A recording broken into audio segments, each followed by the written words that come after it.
Yeah, and I'm going to stay pretty much, Barry, unless we want to go broader than that. But we'll kind of stay in the fiber area. That's kind of the focus of today's podcast as far as that goes. And so I'm looking at basically NDF. Now, let's start with NDF on the forage level.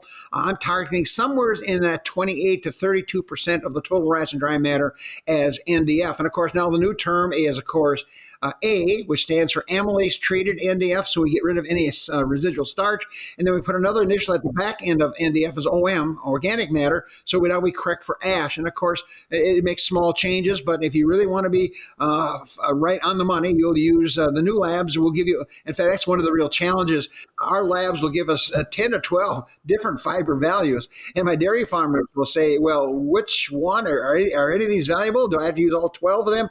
We come back and circle back to that one as well. So I'll be looking at the level of the new NDF in the ration.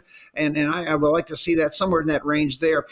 If we get up in the over the 30 range, I'm now going to be looking at byproduct NDFs coming into play, soy hulls, beet pulp, the corn gluten feeds, those kinds of things, because those fibers have a different dynamics in the feeding program and still keeps the rumen fairly healthy and the rumen environment correct. So once I get the NDF levels there, by the way, I'll be watching ADF. I probably don't balance for it, but I'm looking at somewhere between 18 and 21% ADF.